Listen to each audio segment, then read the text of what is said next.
Welcome to The Explainer. We're all about breaking down the big topics straight from the source. And today, wow, we're diving into a really stark warning about the future of AI. This comes from Dr. Roman Yampolskiy. And get this, he's the guy who basically founded the field of AI safety. Okay, just let that sink in for a second. Does not kill everyone. That's not some line from a sci-fi blockbuster. Nope. That's the actual goal, the mission statement, from one of the pioneers of AI safety. It tells you everything you need to know about just how high the stakes really are here. All right, so let's start with this expert's dire warning. We're really digging into the work of Dr. Yampolskiy.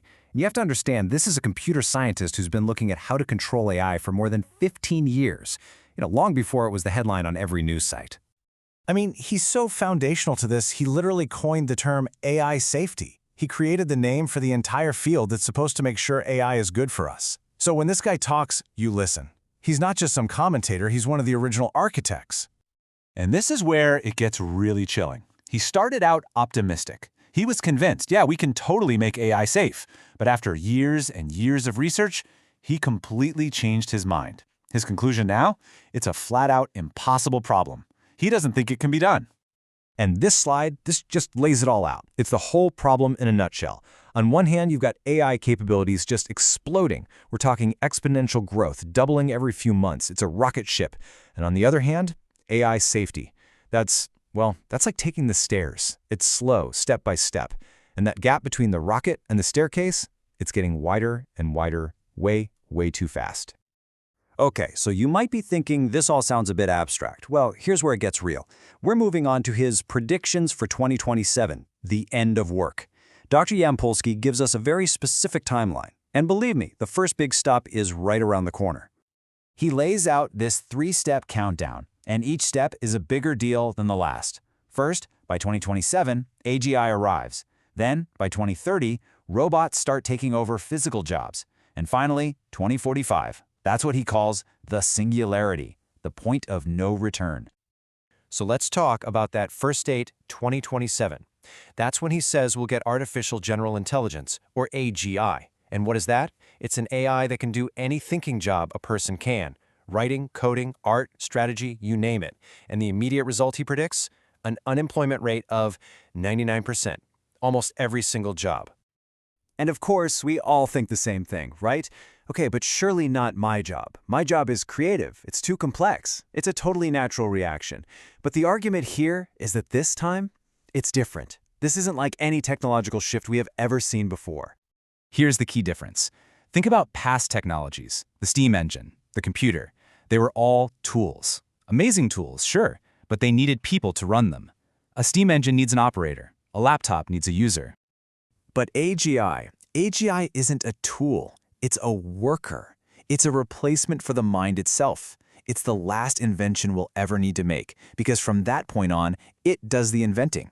A new job gets created, the AGI can learn it instantly. It becomes the inventor, the worker, the CEO, all rolled into one. All right, next up on this cheerful timeline, 2030, the rise of robots. This is where things move out of the digital realm and, well, right into our physical world. So, by 2030, the prediction is that humanoid robots will get good enough, dexterous enough to do most physical jobs. We're talking plumbing, construction, cooking, the whole shebang. But here's the kicker. These aren't just individual robots. Think of them more like physical avatars for the AGI, a global fleet of bodies all plugged into one superintelligent brain. This is what closes the loop on total job automation. And that really brings us to the core question, doesn't it? When you have a mind that can outthink any human, and you give that mind a body that can outwork any human, what's left for us? I mean, what is our contribution at that point? This all builds to the final date on the timeline, 2045. This is the big one, the point of no return. It's a concept that sci-fi has been warning us about for years, the singularity.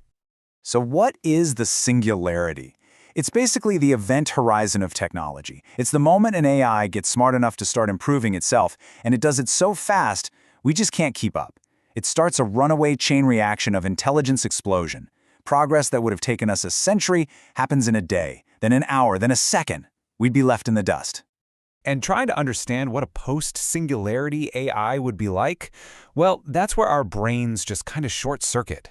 The intelligence gap isn't like you versus Einstein. It's something else entirely. It would understand us, sure. The way we understand a French bulldog. I mean, that analogy is just perfect. We love our dogs, right? We think we know what they're thinking. But can a dog really understand why you're saving for retirement or watching this explainer? No way! We'd be the bulldog trying to guess the motives of a being whose reality is just fundamentally beyond our comprehension.